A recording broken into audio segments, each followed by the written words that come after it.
Chelik Tezayin, Volume 16, the third Sicha for Parshas Mishpatim.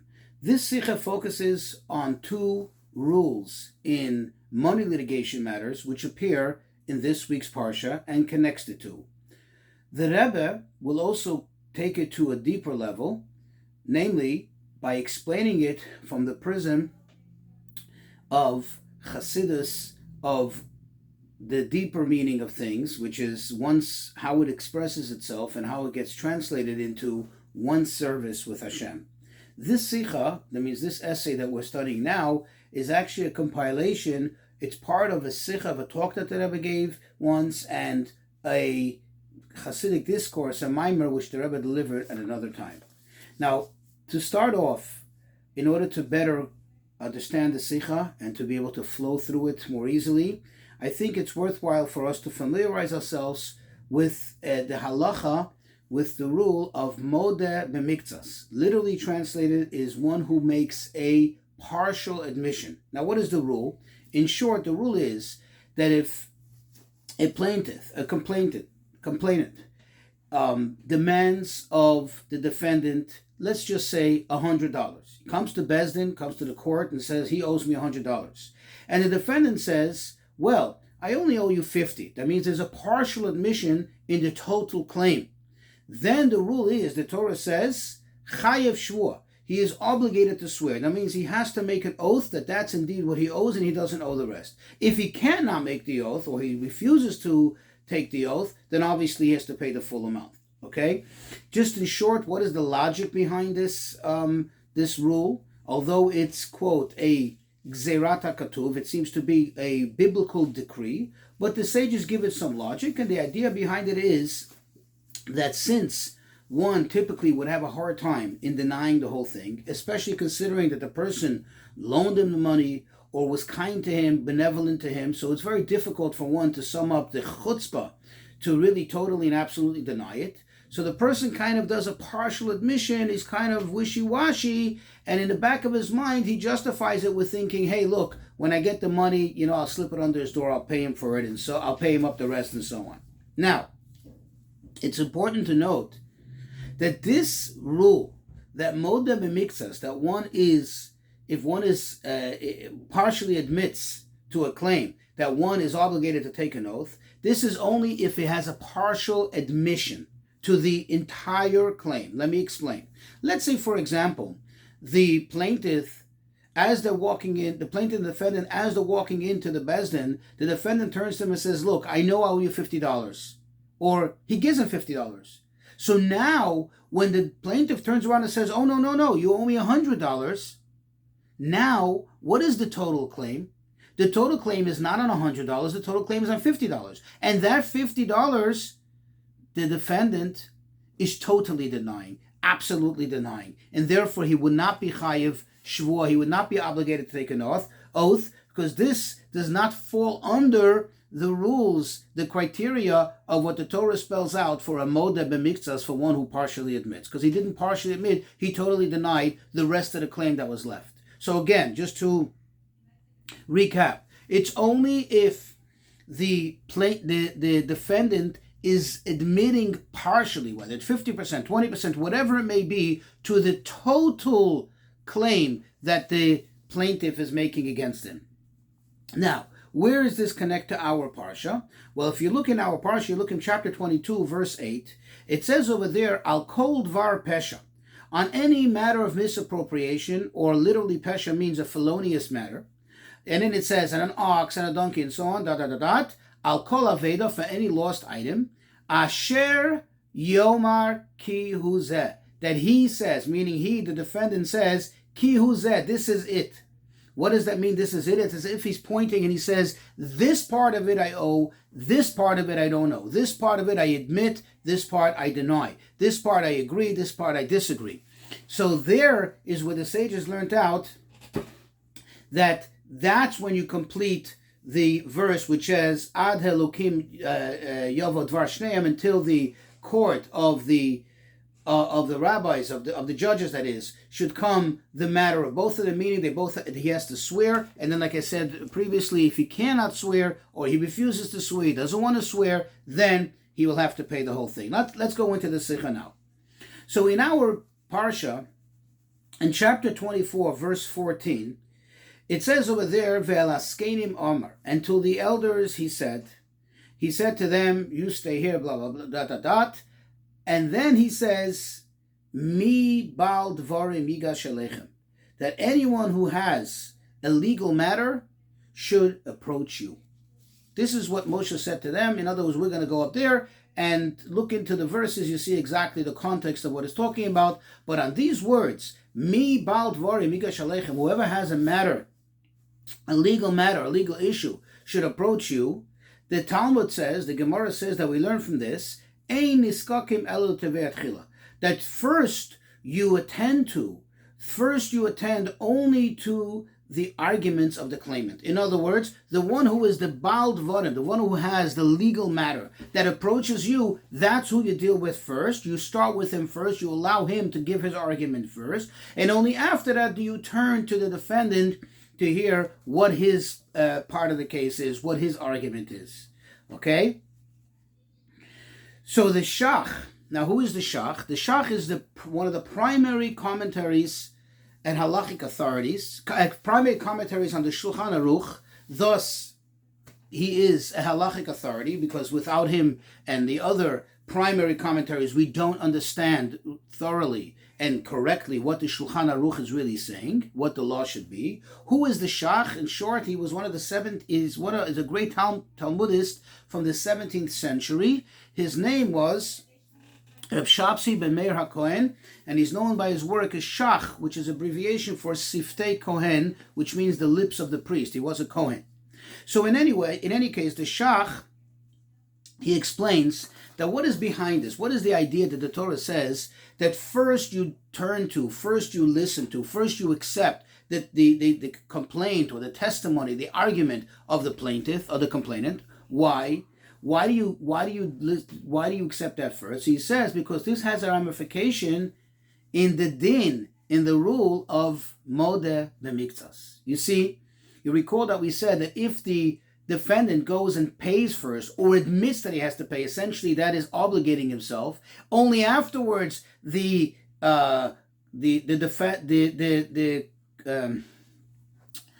toveya, which is the complainant, the one who bringing the complaint, if only afterwards he gives his argument, then it's all lost. Then he'll never ever be forced into becoming a modeh b'miktsas, a partial admission. And that is not good, because then he loses out, because if you don't force him to swear, he totally denied the totality of the claim, and then what happens is the onus turns right back around to the plaintiff, to the complainant, and he has to now prove that the guy indeed owes him that, let's say $50 in the scenario that I gave before. So the Shach explains that this is where it has a ramification, whether you listen to the plaintiff first or the defendant first. And that's the reason why the Torah says you should first listen to the plaintiff. Okay? Now, think about it this way.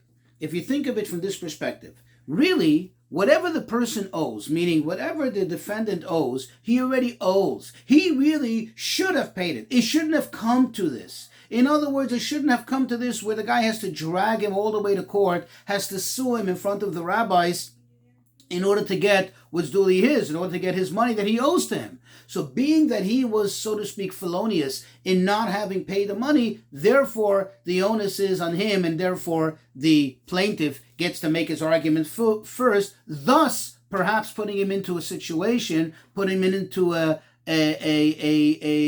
cornering him, that is, if I may, that he comes to be a modeh b'miktsas, and then he has to either swear, which is a very serious thing, or he has to pay.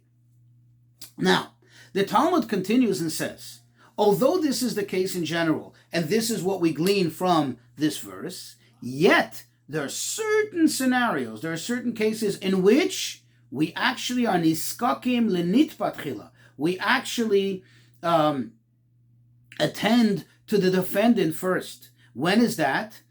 Heichitami, the Talmud asks, Heichitami, what kind of scenario would this be? In what kind of circumstance? And the Talmud answer is the kozile nichse, that if you see that as a result of his his owing the money to the defendant, to the plaintiff, that is. If that's the defendant owing the money to the plaintiff. Now, he may come to lose money because his properties become cheapened now. They depreciate, either because the market depreciated, or maybe even because now he is desperate to sell. He's desperate to unload his property so he can pay what he owes, and as a result, he's going to be in a very bad position. Then you turn the tables around, says the Talmud, and you first deal with the defendant. You allow him to give his argument first, thus eliminating the possibility of him becoming a moda miktsas, of him being cornered into that corner. So the idea is that if he didn't pay, not because he was felonious, not because he was chutzpahdik, he did something wrong, but because his circumstances didn't allow, it didn't make sense, then we don't penalize him, we actually work with him. Okay?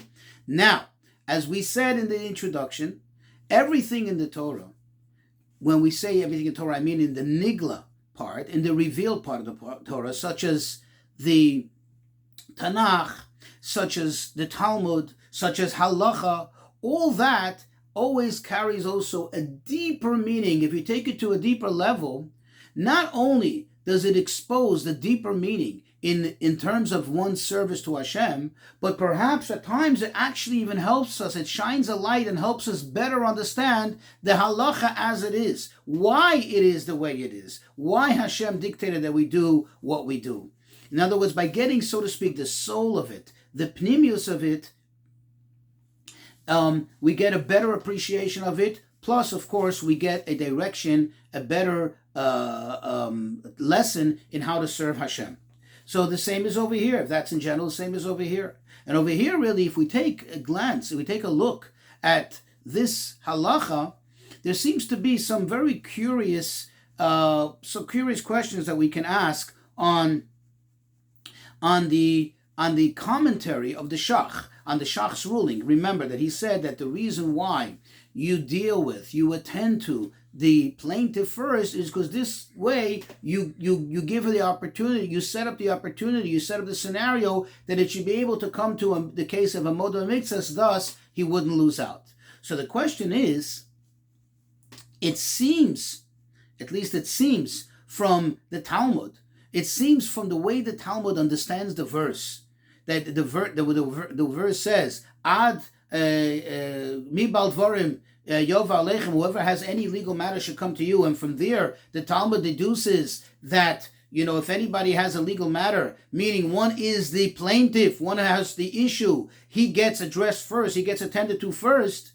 It seems that that's across the board. In other words, where does the Shach come and say no, that the only real difference, that it really plays a role, or the ramification of it, is only in a specific case, only a specific scenario where it may lead to a moda miktsas? That seems to be a little curious. However, the way we're going to explain it, according to Pnimius HaTorah, according to the inner teachings of the Torah, namely according to Chassidus, it's going to actually make sense. And we'll begin with, think of it this way, think of it in these terms. In terms of serving Hashem, in our spiritual service of Hashem, most cases,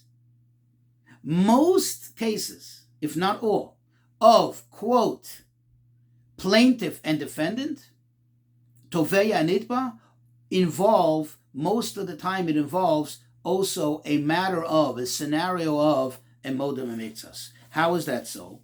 In the spiritual life of a Jew, who is the plaintiff? Who is the one that's trying to demand? Who is the one that has an argument? He wants to take possession of the Jew, of something of the Jew. That is the Yetzer Hara. The Yetzer Hara, the evil inclination, first he makes a slip up. First he causes us to sin, and then he uses that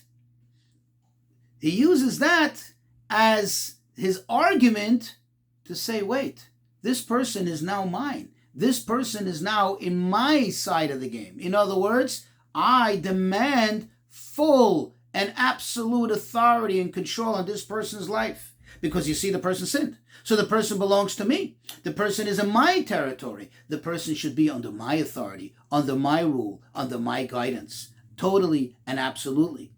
There comes the nitba, the defendant, the Jew, the person, and he says, I am moda b'miktsas. I am only partially admitting. What does it mean he's a partial admission? You see, because yes, I cannot deny the fact that I did slip up, that I did do the sin, either an actual sin or even a sin in the sense of the actual meaning of the word sin, which means a deficiency. I didn't do everything I was supposed to do. I was deficient. I was lacking in my service of Hashem. Granted, it's true. I can't deny that. I cannot argue with a fact, with the reality. However, that's not who I am. That's not totally me. That's not the sum total of who I am. Because we know that every Jew, first of all, has a neshama, has a soul. The soul is not even capable of sinning. The soul does not really play an active role in the sin or in the deficiency of doing Torah mitzvahs. Moreover, even the person himself that did sin, meaning, let's look at it from the aspect of the body, of the person as he is in the physical world, even that part of the person, the Talmud itself states that even Rishoyim, even the most wicked ones, they are, quote, full of mitzvot, like a pomegranate is full of seeds. That is its fruit. In other words, really, what is the true essence of a Jew? What is the true composition of every Yid? Not just the neshama of the Yid, but even the body of the Jew.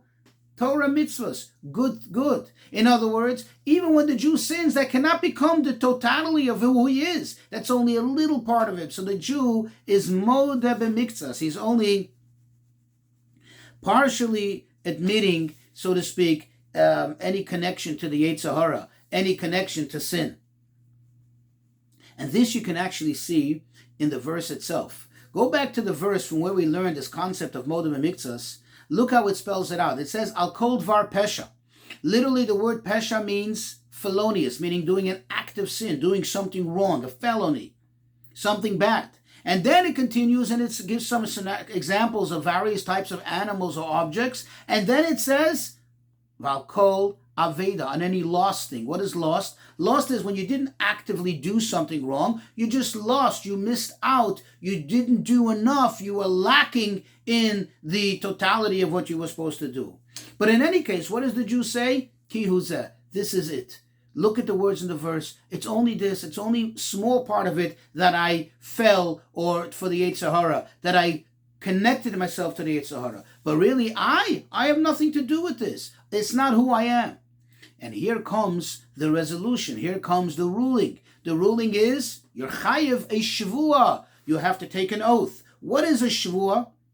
A shvuah really means you need to, when somebody takes an oath, what they're really doing is they're re-emphasizing something. They're giving themselves like an added boost, an added strength and energy, especially considering, as we learn in Tanya, that the true meaning of the word shvuah, oath, can also come from the word sova, sevia, which means to satiate, which means to fill up the neshama with extra strength. You're taking a shvuah, you take an oath, and you say, I rededicate myself, I recommit myself to Hashem, because I was modeh b'miktsas, and therefore I don't belong to the Yetzer Hara. And with that, Hashem gives us another full load of, fills us up with a full load of energy and strength to be able to carry on and to continue doing what we're supposed to do. Now, we know that in general, taking any oath is a very, very serious matter. And it's something that really one should really distance himself from it. In fact, it's a very scary thing as described in the Talmud, and they would take all means and measures to avoid any possibility of one falling into a scenario where they are obligated to take an oath. Because taking an oath is not a light matter. And therefore, since we try to avoid it at all costs, therefore there are certain scenarios, there are certain cases where we make every effort to avoid this shvuah, to avoid this oath. And that's where the second part of the ruling comes in from the Talmud, again on a spiritual perspective, where it says that there are times when we first attend to the defendant, because when we see that his, quote, his possessions, his properties will become depreciated. What does that mean? What does that mean in the service of Hashem? So the Rebbe introduces a very interesting story, which actually on the surface is a very curious story, that the Talmud relates in Tractate Brachot. Over there it tells us a story about Rabbi Yochanan ben Zakkai, who was one of the greatest of sages, and in the Talmud, he earns the title of one of the greatest of tzaddikim. Can imagine amongst the sages, all the sages, he's considered to be way up there on the top in terms of piety and righteousness. And yet, right before his passing, when the students are standing around him, they see that he's crying. He was distraught. And they asked him, what is this about? Why are you upset? And he says, well, I don't know in what way they're going to take me. Are they going to take me to the Gan Eden? Or, God forbid, am I going to Gehenna? Now, of course, there's several questions that could be asked over here. First of all, you're such a great tzaddik. Why are you in doubt? Why are you worried? You've done so much. You've accomplished so much. This is a man who did not stop teaching Torah and spreading Torah and encouraging others and guiding others throughout his entire life. Every minute, every second of his time was dedicated to the community, to teaching Torah to others. Why would he be concerned? Moreover, number two, think about it. If this is really a legitimate concern, why are you waking up about it now? Why are you thinking about it now? Why now are you concerned? Shouldn't you be concerned about it years ago and try to do something about it? Now it's too late. Now you're about to pass away. Your moments to your passing. Your neshama is about to depart. Why are you thinking about it now? Of course, the Rebbe says it's not that Rabbi Yochanan Mizake was thinking about himself, whether he's going to get rewards, whether he has enough brownie points or not. We're talking about Rabbi Yochanan Mizake was concerned as far as his level, what level of Kedusha, what level of holiness is he on? Is he on the level where he really belongs in Gan Eden? Or God forbid, maybe he's not on the proper level and therefore he's deficient and therefore the opposite.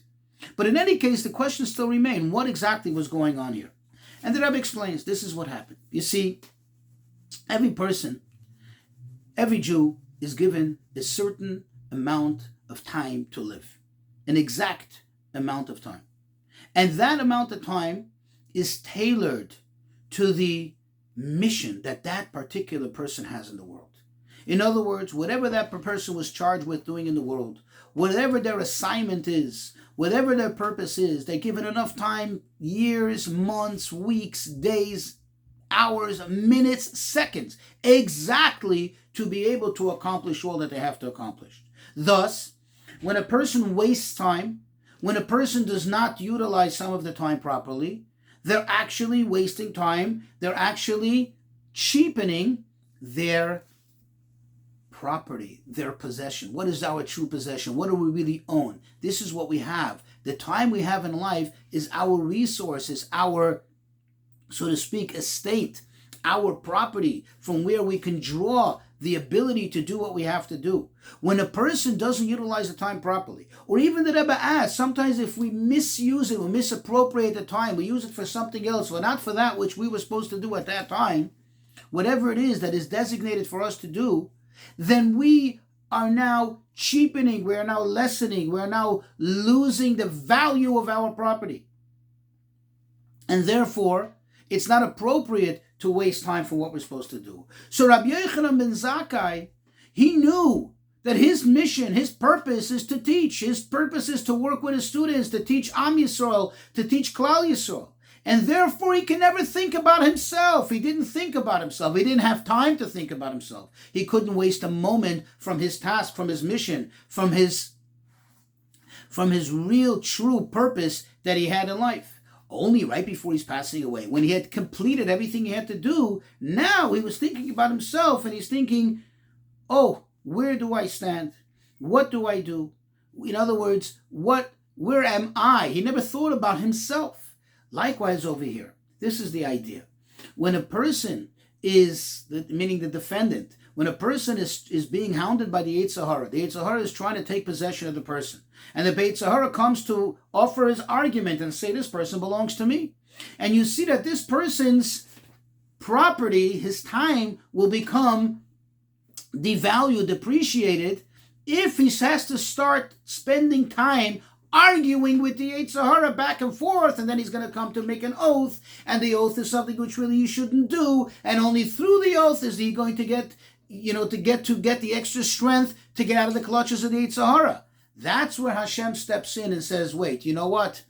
Sometimes, although that's the rule, but sometimes we turn the tables around and we attend first to the defendant in order to avoid the possibility, to avoid the scenario of him being cornered into a corner, to be able to become obligated to have to swear and thus receive the energy. We'll just put it in a way where it's now the Yetzer Hara, the plaintiff, against the defendant, in this case the Jew, and the Jew says, I don't want anything to do with the Yetzer Hara, I don't belong to him, I have nothing to do with him. But since we turned it around, the little part that the Jew did do wrong, he already admits, he already confesses for. In fact, something very, very powerful, very interesting from another verse in our Parsha, where it says, Hashem says, Es mispar yomecha amali, that I will fill the number of your days. It says over there that if you will follow what Hashem wants. In other words, when a Jew shows true, genuine desire to go in Hashem's ways, then what Hashem says is, I will fill your days. After it says, I'll give you long life, it says, I'll fill your days. What does that mean? What it means is that even that which you have missed out on, you remember we said, you cheapened, you devalued your property, your time that you were given. Well, obviously, if a person has the Yetzer Hara running after him, the Yetzer Hara claiming that he belongs to him, that means that he did do something wrong.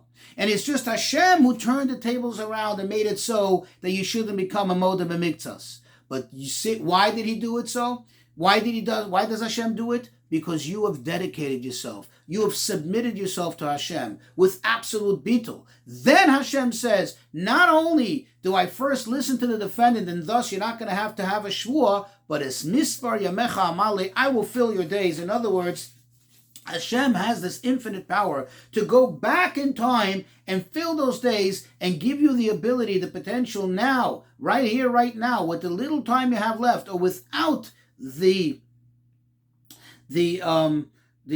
time that was lost, but to make up, literally to make up for lost time.